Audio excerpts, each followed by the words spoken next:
तो सुखदेव महाराज ने राजा परीक्षित को समझाया, बोले देखो राजन आगे क्या हुआ, हिरण्याक्ष का वध हुआ। ये दो भाई थे, हिरण्याक्ष और हिरण्यकश्यप।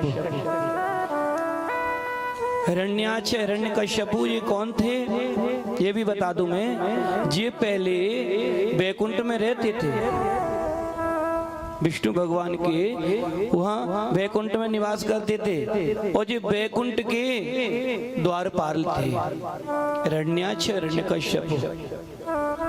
लेकिन क्या हुआ, ये वैकुंठ से ये पृथ्वी लोक पर क्यों आ गए? इनको श्राप लगा था। श्राप किस कारण लगा? ये द्वारपाल बन के रहते थे वहां पे। लेकिन एक दिन क्या हुआ, जो सनक सनंदन सनत कुमार चारों भाइयों का मन हुआ भगवान जगतपति के दर्शन करने के लिए, तो चारों भाई वैकुंठ के लिए पहुंचे। वैकुंठ में जैसे पहुंचे तो द्वारपाल बॉडीगार्ड, अब द्वारपाल बने बैठे थे, बोले हम आपको अंदर नहीं जाने देंगे। जो संत थे सनत कुमार जी बोले कि भाई हमारे पिताजी अंदर बैठे हैं तो हमें क्यों रोकते हो, आपका क्या अधिकार है? बोले महाराज मैं द्वारपाल हूँ, मेरा कर्तव्य बनता है। बोले मैं आपको आने नहीं दूंगा, क्यों, मेरी ड्यूटी यही है। लेकिन संत कुमार ने नहीं माना, उन्होंने ज्यादा जबरदस्ती किया। बोले नहीं हमें नहीं रोक पाओगे। तो क्या हुआ, जैसे उन्होंने वार्तालाप सुनकर के भगवान भी अंदर से निकले। बोले क्या हुआ? तो क्या हुआ, उनको जो सनक सनन सनत कुमार चारों भाइयों को क्रोध आ जाता है और क्रोध आने पर उनको श्राप दे दिया दोनों द्वारपालों को कि जाओ तुम यहाँ वैकुंठ रहने लायक नहीं हो। क्यों कोई आता है, अगर मंदिर में कोई पुजारी रहता हो तो आपको पूजा नहीं करनी थी तो कैसा लगेगा? तो बोले हम भगवान के दर्शन करने के लिए आए, आप हमें दर्शन नहीं करने दे रहे हो। तो उनको दोनों को श्राप दे दिया कि बोले जाओ पृथ्वी पर तुम राक्षस प्रवृत्ति के हो जाओगे। तो वो जो जय विजय दोनों पृथ्वी पे आए और एक हिरण्याक्ष बना, दूसरा हिरण्यकश्यप बना। तो क्या कारण पड़ा, जैसे हिरण्याक्ष का कल वध करवा दिया। अब भाई उनका खत्म हुआ है, मृत्यु हुई है, तो हिरण्यकश्यपु जो थे उनके मन में थोड़ा ईर्ष्या हो गई। ईर्ष्या भाव बन जाता है तो ईर्ष्या बस उन्होंने क्या किया, तपस्या के लिए चले गए, भजन करने के लिए जंगल में चले जाते हैं। उन्होंने तप किया, तप किया, तप करते करते भगवान को प्रसन्न कर लिया। भगवान को प्रसन्न करने के बाद में उन्होंने वरदान मांग लिए। वरदान मांगने के बाद क्या हुआ, क्या उस पे पावर आ जाता है। देखो शास्त्र क्या अपन को सिखाता है, अगर किसी पर धन हो तो ये समझो धर्म से हटने का रास्ता। जवान हो तो भी हटने का रास्ता, क्योंकि ये अगर धन के साथ साथ में जवानी भी है, धन भी है और कोई ऊंचा पद मिल जाए, कोई मंत्री पद, तो और ज्यादा हो जाता है। अगर उसके पास में ये तीन चीजें और चौथी चीज नहीं हुई तो वो अनिष्ट करने बगैर रह नहीं सकता है। चौथी चीज क्या है, ये ज्ञान है, विवेक है। अगर इंसान के अंदर विवेक नहीं हुआ, देखो पहला नंबर तो उस पर धन है, धन में मद रहता है। मत चूर रहेगा कि बोले मेरे जैसा पैसे वाला नहीं है, कोठी बंगला वाला हूँ मैं, गाड़ी घोड़े वाला हूँ। यौवन संपत्ति यानी जवानी है और खून उसके शरीर में है तो छोटे मोटे को तो गिनेगा ही नहीं। दो चीज हो गई, अगर तीसरी चीज हो गई और कोई पद है वो मंत्री वाला, तो फिर नेताओं से तो फोन करा देगा तो कोई दिक्कत ही नहीं आती। तो क्या हुआ, बिगड़ने के लक्षण हुए। लेकिन अगर विवेक हुआ तो विवेक के सहारे से ये धन को, जवानी को ये व्यतीत कर सकता है। अब लेकिन आप समझने की कोशिश नहीं कर पाते हैं अपन लोग। क्यों जो जवानी अलग नहीं है। एक बार क्या हुआ कि एक जंगल में आग लग जाती है। जंगल में आग लगी, कुछ लोगों की वहां झोपड़ियां भी बनी, झोपड़ियां बनी थी। उसमें क्या हुआ, लंगड़ा व्यक्ति जो पैर वाले थे वो तो भाग गए कि भाई आग लगी है, बचने के लिए उपाय करना ही होता है। अपने कुछ सामान को लेके भागे, कुछ बेचारे वैसे ही भागे। तो उसमें क्या हुआ कि लंगड़ा व्यक्ति उसमें रह गया, लंगड़ा चला नहीं जाए। और आगे देखा तो वो एक अंधा भी पड़ा उसमें, अंधे को दिखता नहीं है, लंगड़ा चल नहीं पाता है। अब वो बचे कैसे अग्नि से, आग लगी हुई है भीषण, नहीं बाहर जाएगा तो जल जाएगा। अब क्या होता है, दोनों ने बड़ी वार्तालाप करी, बोले भैया क्या करें, सब तो भाग गए, अपन दोनों ही बचे हैं। बोले क्या करना चाहिए।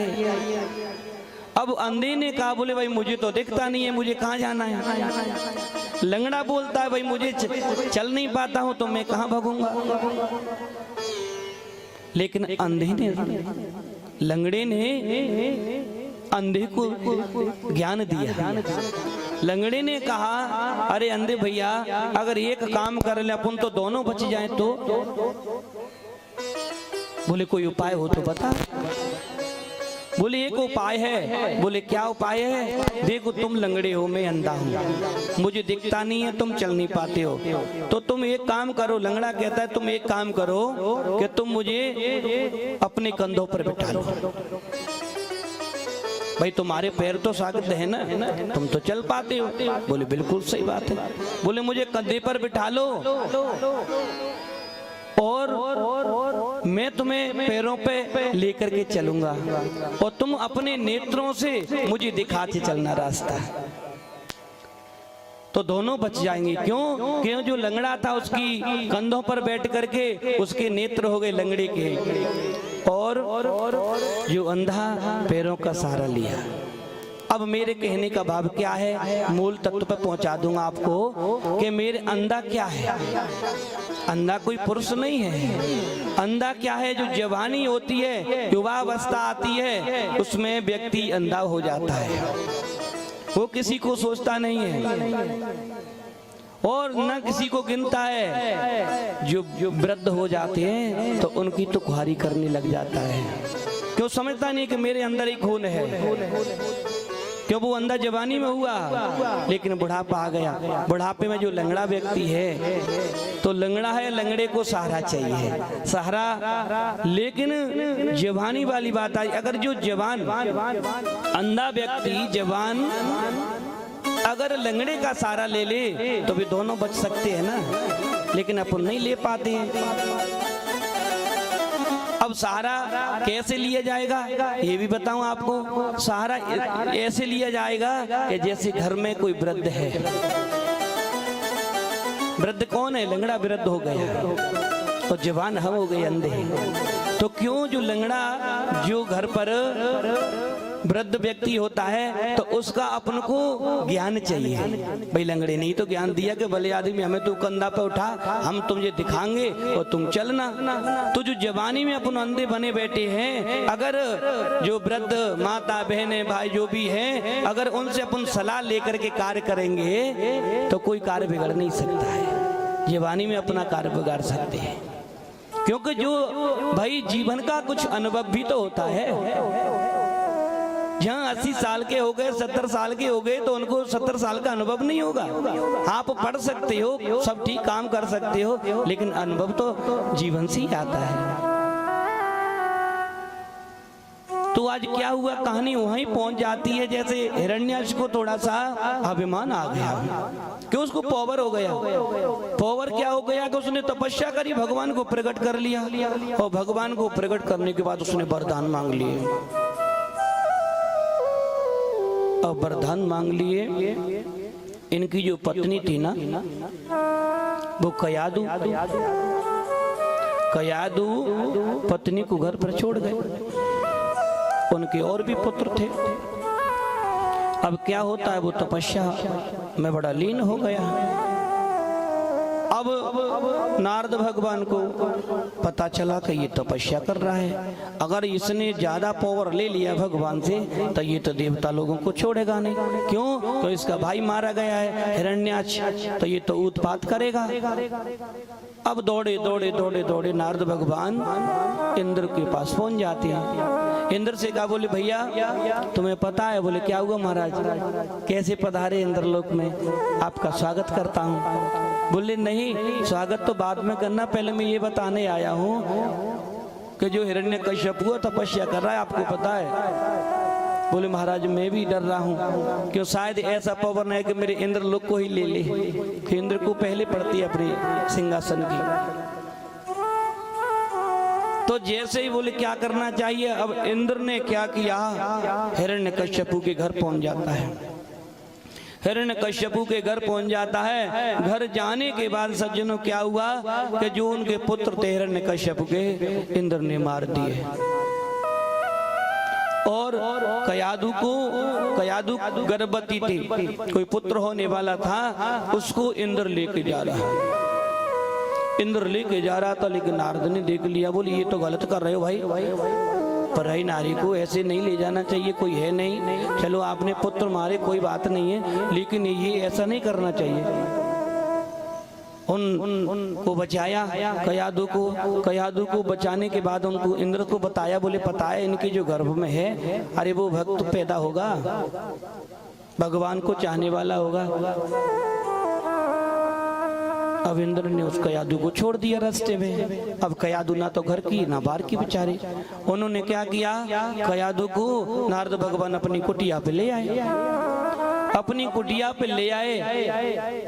अब नारद भगवान के पास में कोई भाई वैसा कार्य तो था नहीं, वो तो भगवान का कीर्तन करने वाले थे। अब तो बेचारी कयादू वहाँ बैठ जाती, भोजन पानी होता और सारे दिन भगवान का ध्यान में लगी रहती, ध्यान में लगी रहती। भगवान नारद उनको सुनाते रहे। मैंने पहले भी दिन कहा था, दूसरे दिन भी, क्यों जब माँ बहनें हमारी गर्भवती होती हैं तो बहुत बड़ी सावधानी बरतनी चाहिए। जैसे अपन ऊंच नीच पे डॉक्टर मने कर देते हैं, ऊपर नहीं चढ़ना, नीचे मत जाना, एकदम कूदना नहीं, जी अब डॉक्टर की बातों को मानते थे, लेकिन शास्त्रों की भी बात को मानो।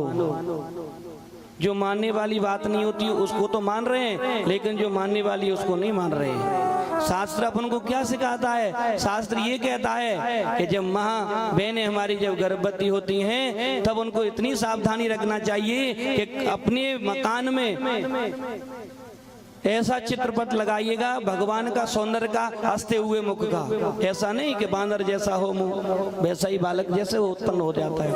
बढ़िया बढ़िया बातें सुननी चाहिए, भगवान का कीर्तन सुनना चाहिए, भगवान की लीलाओं का रसास्वादन चाहिए। अरे अब ये नहीं है कि आप कहीं नहीं जा पा रहे, तो अब तो घर पे बड़ी सुविधाएं, फोनों पे ले लो, टीवियों पे ले लो, तो बालक क्या है, ज्ञानी होगा। अब जो बालक होगा जी ऐसा ज्ञानी होगा कि 21 पीढ़ियों को ताड़ देगा। वो किस परिवार में हो रहा है, राक्षस, जो हिरण्यकश्यप राक्षस प्रवृत्ति वाला है, देवताओं को मारने लगता है। तो क्या हुआ, उन्होंने सत्संग किया कयादू को सत्संग खूब कराया। कराने के बाद में समय आ जाता है। समय आने के बाद भाई क्या हुआ, उस कयादू के कोई बालक होता है, और बालक होने के बाद उस बालक का नारद भगवान ने नाम प्रहलाद रख दिया कि भगवान वो तो अंतर्यामी थे, उनको पता है कि जी भक्त है भगवान का, तो प्रहलाद नाम रख दिया। अब जो हिरण्यकश्यप थे अपना तपस्या करके लौट के आए, उसको कोई नहीं देखा, पुत्र तो मारे गए और उसको क्रोध आ गया। अब नारद भगवान उस कयादू को हाथ पकड़ के लेके आ रहे थे, अब उसको ही मारने के लिए दौड़े। बोले कि नहीं महाराज, मैं तो तुम्हें लौटाने आ रहा हूँ, कोई और ले गया था तुम्हारी पत्नी को। तो कयादू को हिरण्यकश्यप को सौंप दिया। सौंपने के बाद क्या होता है, अब जो बालक था वो तो भगवान का चिंतन करने वाला था। तो आज क्या हुआ, हिरण्यकश्यपु ने उस बालक का एक विद्यालय में उसको भेजते हैं। भाई छोटा बालक है, धीमी धीमी गति से बड़ा हुआ। बड़ा होने के बाद में बालक को पढ़ने भेजा गया है। क्यों शास्त्र ये कहता है कि पंचवर्ष लाड़येत, जब तक 5 साल तक का बच्चा हो, पहली साल से 5 साल तक का बच्चा हो, पंचवर्ष लाड़येत, यानी 5 साल तक के बच्चे को लाड़ करिएगा, प्यार करिए, दुलार करिएगा। और 10 वर्षान ताड़येत, जब बालक तुम्हारा 10 वर्ष का हो जाए तो उसको अगर वो गलती करे ना तो उसको ताड़ना देनी चाहिए। ताड़ना के साथ साथ आप उसको पिटाई भी कर सकते हो। लेकिन जब वो 16 वर्ष ही हो जाए ना तो 16 बत्री मित्र बदेता, अगर 16 साल का बराबर का बालक हो जाए तो उसको ये मत समझो ये छोटा है, हमारा पीटी नहीं, उसको मित्र का यानी दोस्त का भाव बना लीजिएगा बाप को, तो कभी जीवन में झगड़ा नहीं होगा। तो ये शास्त्रों की बात। तो इधर उन्होंने पढ़ने के लिए प्रहलाद को भेजा।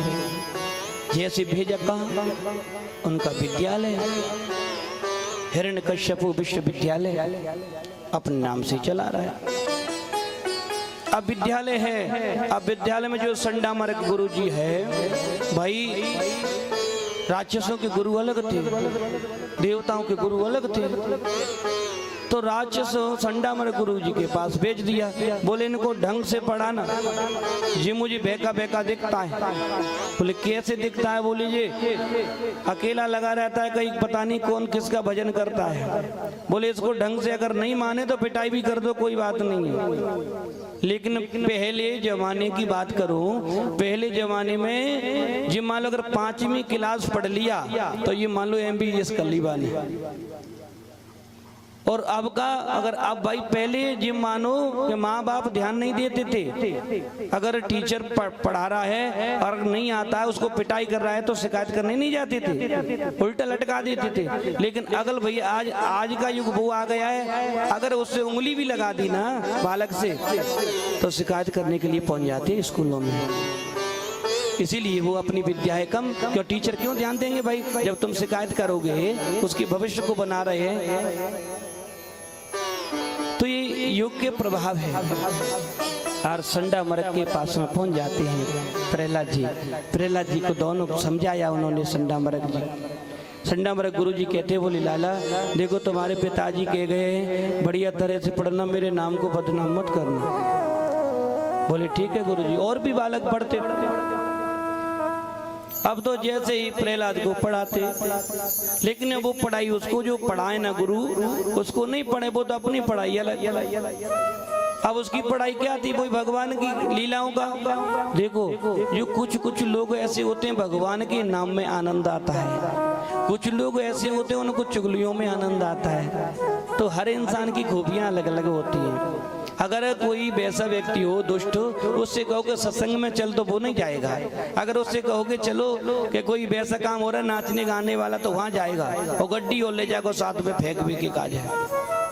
तो ये अपनी आपको बताऊं मैंने क्या पढ़ाई करी।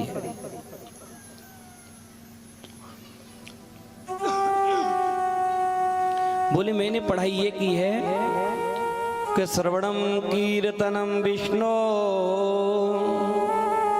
स्मरणं पाद सेवनम अर्चनम वंदनम दास्यम सख्यम आत्मनिवेदनम।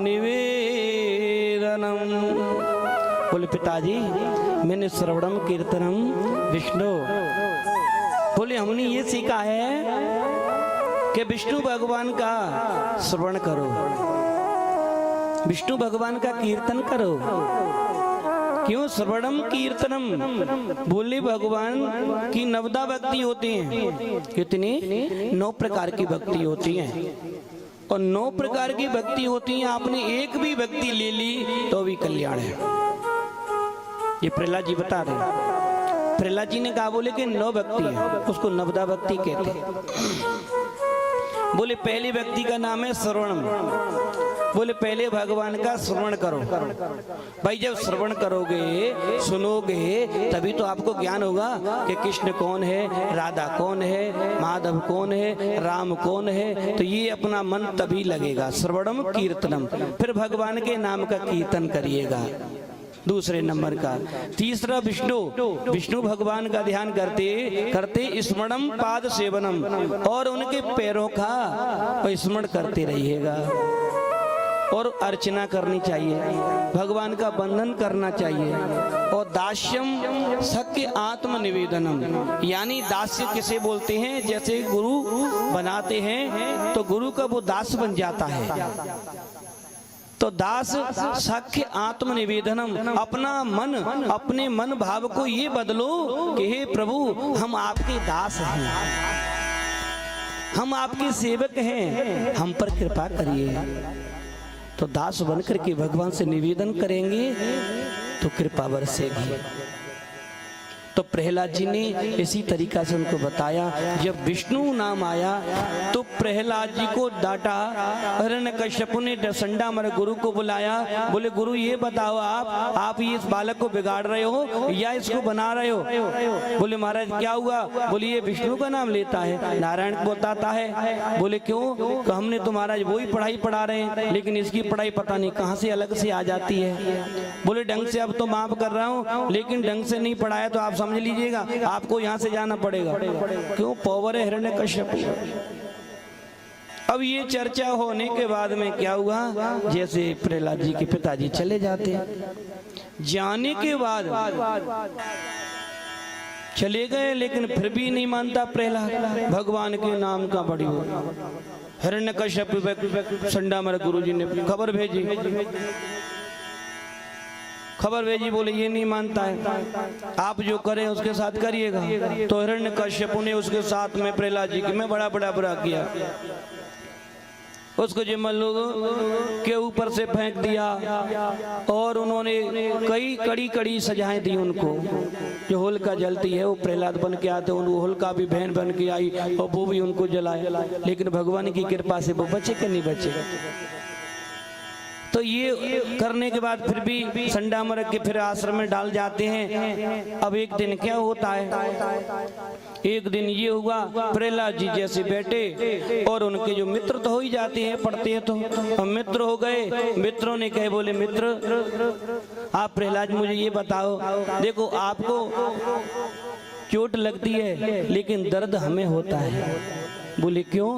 कि बोले जब तुम्हें मारते हैं जे गुरु, ये आपके पिताजी, तो हमें बड़ा दर्द होता है, क्यों हमारे मित्र की पिटाई हो रही है।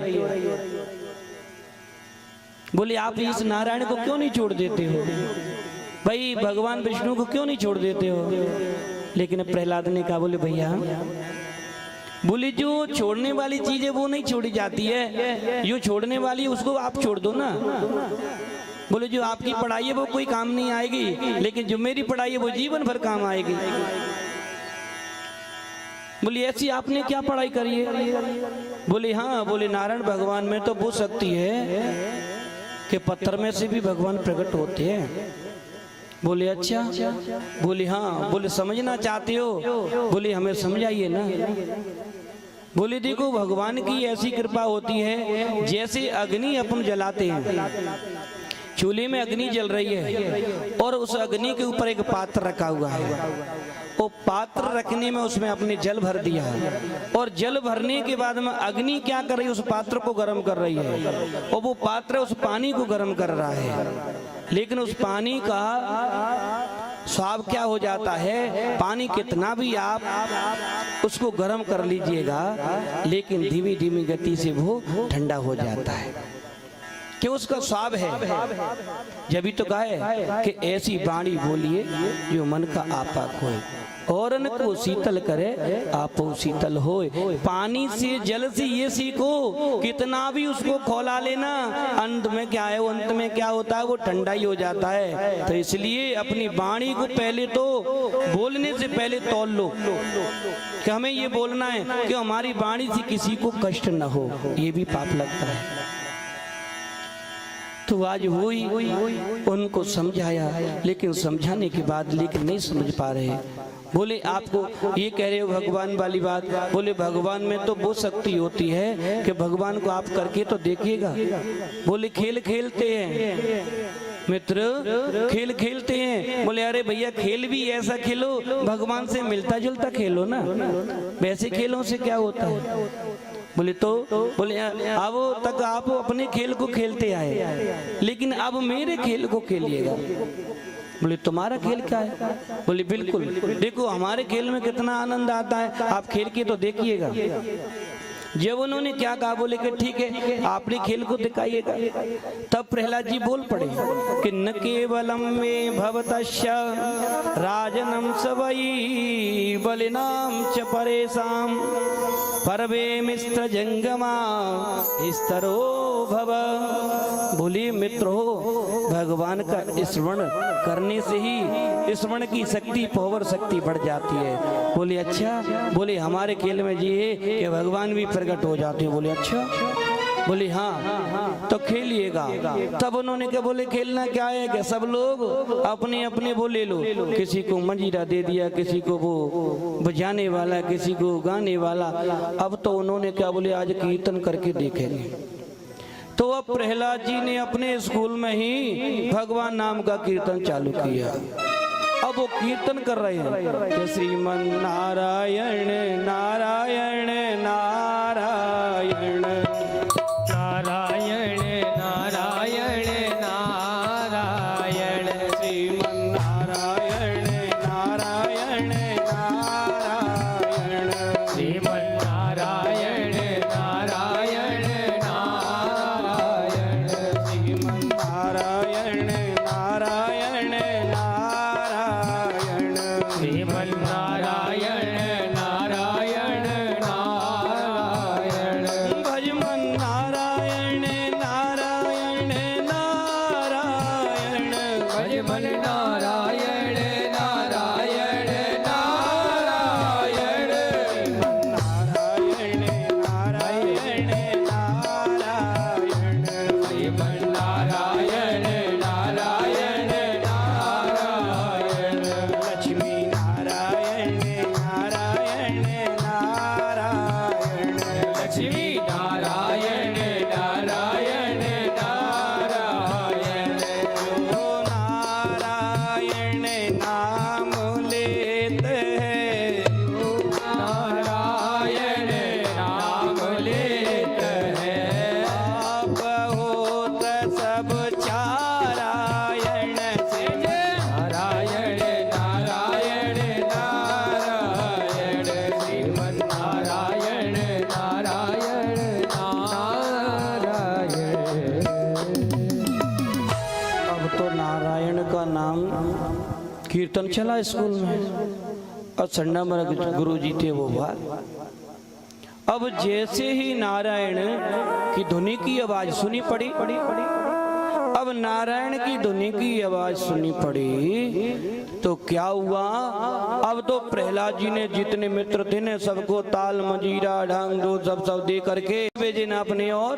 तो शिष्य भेजे, और शिष्यों ने जैसे प्रहलाद जी तो अपने नाच ही रहे थे, लेकिन और थे ना प्रहलाद जी जैसे रोकना चाहा, लेकिन प्रहलाद जी को छूते ही वो भी नाचने लगे। अब नाचते नाचते क्या होता है, वो लौट के नहीं गए संडामर गुरु जी के पास में। बोले कि क्या हुआ, कीर्तन बंद नहीं हुआ है जी, पहुंची कि नहीं पहुंची। उन्होंने दो और भेज दिए, दो और भेजे तो वो भी उनको छुआ, वो भी नाचने लगे।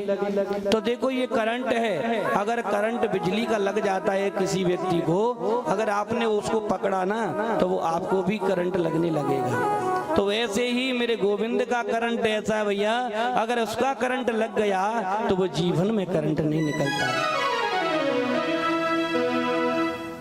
तो भगवान इसीलिए उन्होंने प्रहलाद ने कीर्तन में रखा, और गुरुजी ने फिर भेजा। गुरुजी ने भेजा क्या और भेजा, बोले गुरुजी को 2-4 भेजते रहे लेकिन नहीं कीर्तन बंद हुआ। गुरुजी ने सोचा चलो मैं ही जाके देखता हूँ। अब तो कीर्तन चल रहा है, श्रीमन नारायण नारायण नारायण श्रीमन नारायण नारायण नारायण। अब तो गुरुजी भी आ गए उसी बीच में। अब गुरु गुरुजी ने क्या देखा कि कीर्तन चल रहा है, वो नाच रहे हैं। अब गुरुजी ने जैसे ही प्रहलाद को रोकना चाहा, लेकिन स्पर्श हो गया। अब तो गुरुजी में भी करंट लग गया, अब गुरुजी भी नाचने लगे। श्रीमन नारायण नारायण नारायण, श्रीमन नारायण नारायण नारायण, लक्ष्मी नारायण नारायण नारायण, लक्ष्मी नारायण नारायण नारायण। अब तो इसी तरीका से कीर्तन चलता रहा। अब स्वर लहरी जो होती ना कीर्तन की, जैसे आवाज अपने भागवत पांडाल की बाहर जा रही है, एक एक करके बढ़ रहे हैं। इसी तरह से उन्होंने क्या सोचा, हिरण्यकश्यपु का आना हो गया। बोले चलो हम पुत्र से मिले आते हैं। लेकिन जैसे हिरण्यकश्यपु आया तो हिरण्यकश्यपु विद्यालय में घुसा। उन्होंने तो भगवान के नाम की कीर्तन देखा। अब तो उसमें सब बच्चे भी नाच रहे हैं और गुरुजी भी नाच रहे हैं। अब क्या होता है इधर, जैसे हिरण्यकश्यपु आए, अब हिरण्यकश्यपु, अगर सुखदेव जी ने कहा, बोले राजन अगर आज हिरण्यकश्यपु प्रहलाद को छू लेता तो वो भी नाचने बगैर नहीं रहता। लेकिन हिरण्यकश्यपु ने छुआ और अपनी धार से आवाज लगा करके, और आवाज लगाई, बोले गुरु संडा मरक ये क्या हो रहा है। जैसे ही आवाज लगाई तो कीर्तन चम हो गया। अब कीर्तन चम होने के बाद जैसे हिरण्यकश्यपु ने देखा, गुरुजी को बुलाया, ये क्या करवा रहे हो, मैंने कीर्तन करने के लिए भेजा क्या, भगवान के नाम को पढ़ा रहे हो, नाम को बढ़ाने के लिए कहा था। बोले महाराज हमें नहीं पता है। बोले हमने तो 10-8 शिष्य भी भेजे इनको बंद करवे के काजे हैं, लेकिन फिर लौट के नहीं आए। लेकिन हमने सोचा कि लो हम ही जाके देख ले। लेकिन हवाए महाराज एक बात तो जरूर कहें। हिरण्यकश्यपु का बोले संडामरक ने, बोले महाराज एक बात तो जरूर है, जब प्रहलाद के अंदर करंट तो बहुत है, या को भगवान में करंट जरूर है। क्यों हमने या को स्पर्श करो हुआ, बस हमें तो पता ही ना चली, हम तो झूम में नाच भी लग गए। क्यों, जो भगवान में तन में हो जाता है। विदुरानी जी की कथा सुनी ना, वो प्रेम में ही तो पागल हो गई थी, अपने वस्त्र पहनना भी भूल गई भगवान के प्रेम में। तो देखो पागल होना है तो भगवान के भजन में पागल होइएगा। अरे संसार में पागल होने से तो कहाँ पहुंचोगे पता है, पागल खाने में, डॉक्टरों के पास पहुंच जाओगे। लेकिन भगवान के नाम में पागल हो गए तो वहां डॉक्टरों की जरूरत नहीं पड़ती है, वहां वैद्यों की जरूरत नहीं पड़ती भाइयों। तो आज वो ही प्रहलाद जी हैं, सब अपने मित्रों को भी तारा, और गुरुजी थे ना जो संडामरक, तो जी तो दिक्कत करते। पहले राक्षस कैसी है, पहले राक्षस ऐसी है कि आपस में जो अभी चल रही है ना, तो यही राक्षस राक्षस है ये। अब की जो राक्षस कैसी है, वो लड़ेंगे नहीं, लेकिन जब धर्म चलेगा, अगर आप धर्म का कोई कार्य करोगे तो उसमें वो विघ्न डालेंगे। तो ये विघ्न आती हैं, वो सब ये समझो ये राक्षस ही करने लग जाते हैं। तो आज प्रहलाद जी के पास बैठ करके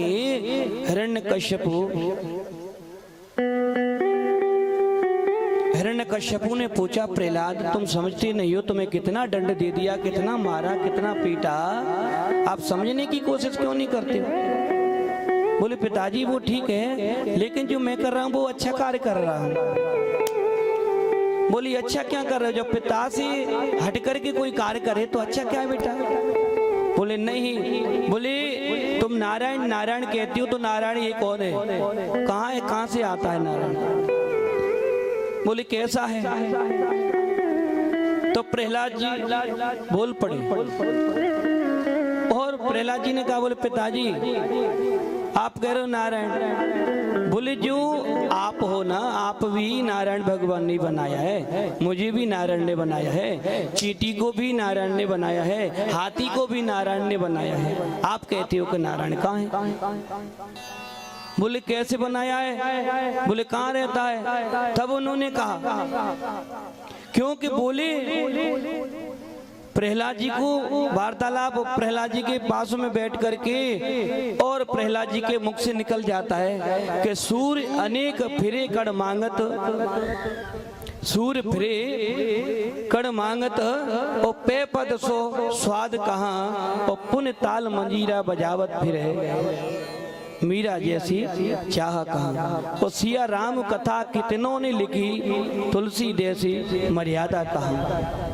और नरसिंह प्रति खम्मन में बसे कारण को प्रहलाद कहाँ। बोले पिताजी मैं अगर आपसे कहूँ वो तो सर्वत्र है, सभी जगह रहता है नारायण।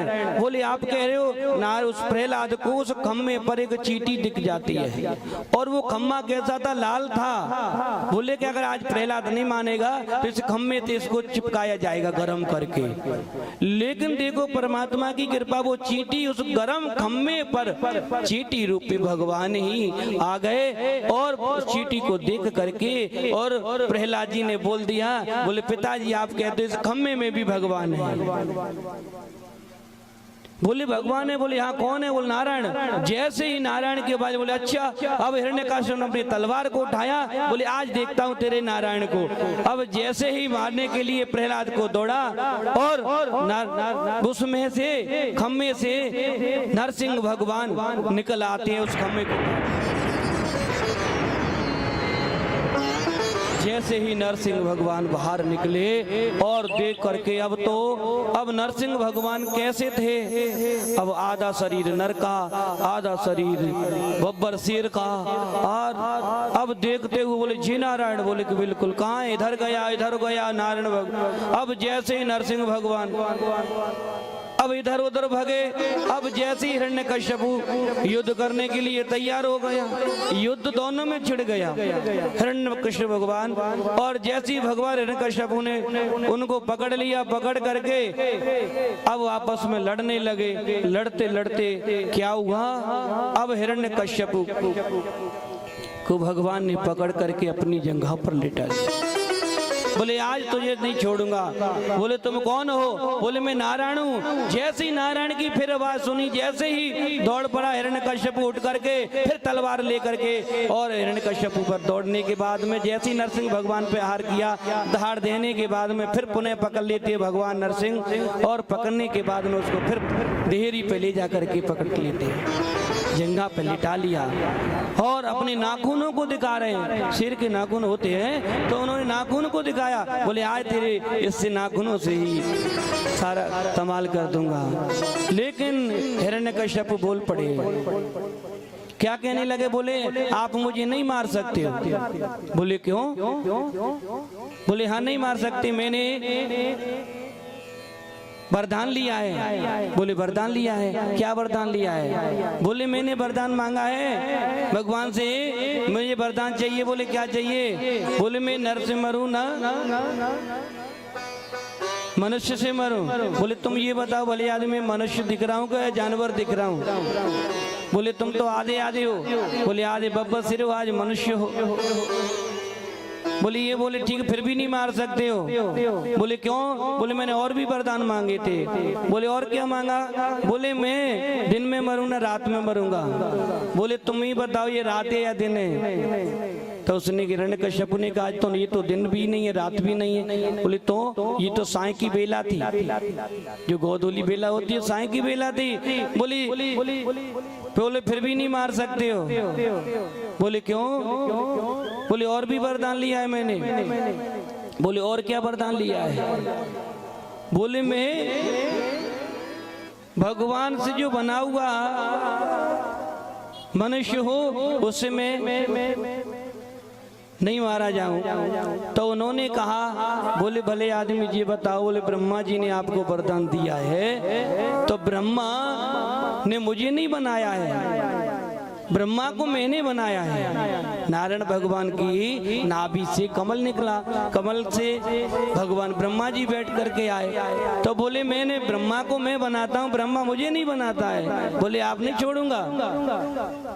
तो भगवान हिरण्यकश्यप ने और हिरण्यकश्यप नरसिंह भगवान ने दौड़ करके और हिरण्यकश्यपु का उद्धार किया। और उद्धार करने के बाद में जैसे ही नरसिंह भगवान का रूप इतना भयंकर रूप हो गया, इतना कोप बढ़ गया, इतना कोप बढ़ गया, तो अब देवता लोग कांपने लगे। देवता लोग ऐसे कांपने लगे, अगर नरसिंह भगवान का कोप अगर शांत नहीं हुआ तो ये प्रलय हो सकती है। अब तो सारे देवता लोग बोले तुम चले जाओ, ब्रह्मा जी शायद तुम्हारी बात मान जाए। बोले कि भैया हमारी बात नहीं चलेगी। बोले तो क्या करना चाहिए? बोले दौड़े दौड़े ऐसे करो, सब लोग चलते हैं लक्ष्मी मैया के पास में। लक्ष्मी जी जो पत्नी है तो पत्नी शायद अपने पति को मना सकती है। अब दौड़े दौड़े देवता वहां पहुंचते हैं लक्ष्मी मैया के पास। अब लक्ष्मी मैया के पास पहुंचले, बोले मैया ऐसा है, आप प्रलय को रोक सकती। बोले क्या हुआ? बोले ये हुआ कि उनका कोप आपके पति का बहुत बढ़ गया है और उनको शांत क्रोध नहीं हुआ।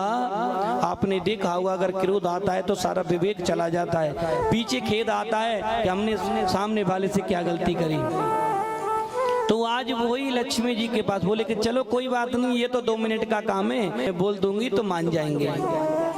अब तो लक्ष्मी जी आई बैकुंठ से, लक्ष्मी जी आई तो लक्ष्मी जी ने देखा वहां नरसिंह भगवान को, आधा शेर तो मुंह शेर का था, आधा शरीर उनका नर का था और बड़े बड़े नाखून। लक्ष्मी जी ऊपर से देखे बोले ये मेरे पति नहीं है भैया, बोले ये मेरे पति नहीं हो सकते हैं। अब तो लक्ष्मी जी उनकी धाड़ के मारे दूसरी सांस तो बैकुंठ में जाके ली। बोले कि मेरे पति नहीं हो सकते हैं।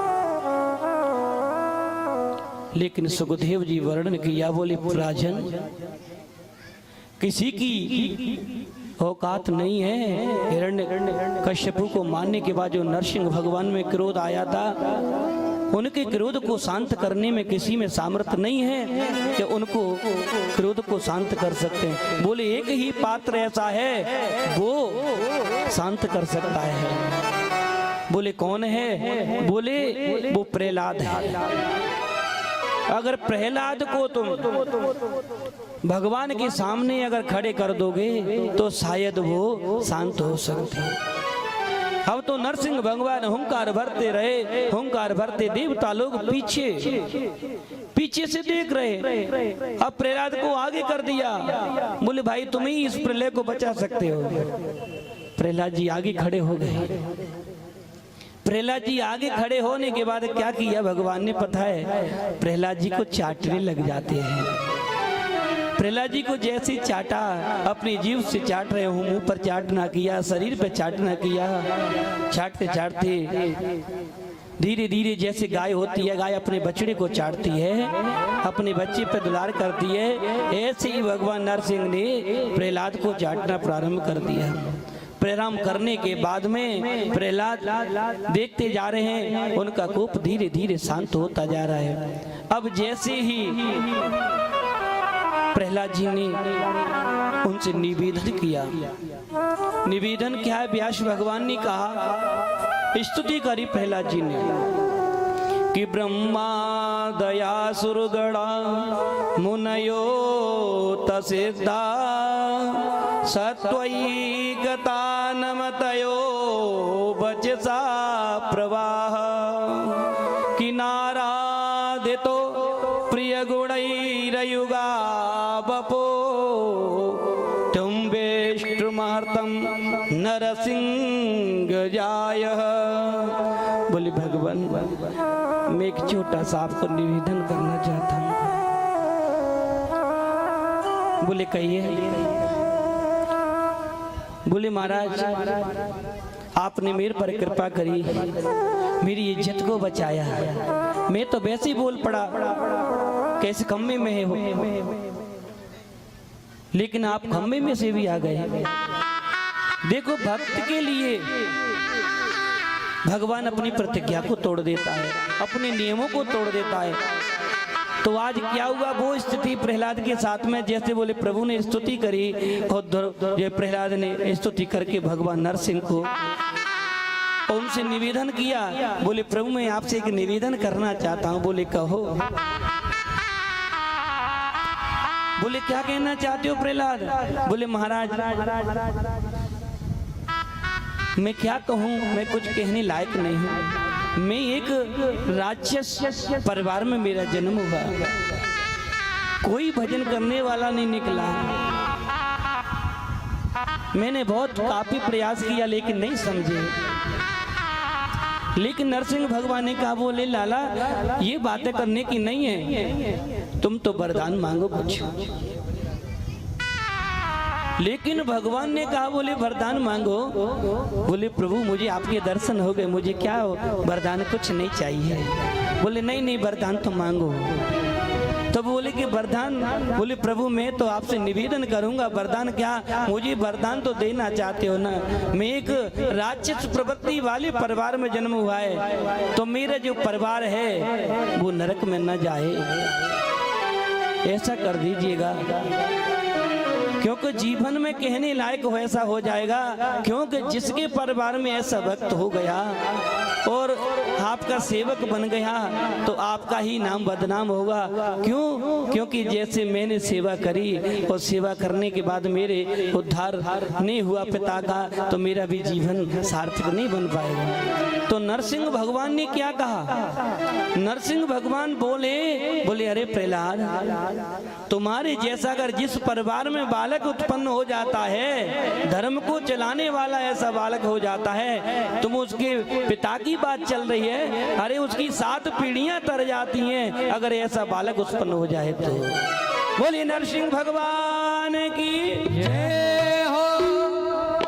बोले प्रभु प्यारे कोमल अंग तिहारे, असुरन ने मारो मम एक नाम गाने में, गिरते गिरायो पुन जल में डुबायो, अग्नि में जलायो रखी कमी ना सताने में, उर से लगा लिपटाए कहे बार बार, करुणा स्वरूप लगे करुणा दिखाने में, मंजुल मुखार बिंद चूम चूम कहे नाथ, क्षमा करो पुत्र मोहे देर भैया ने में।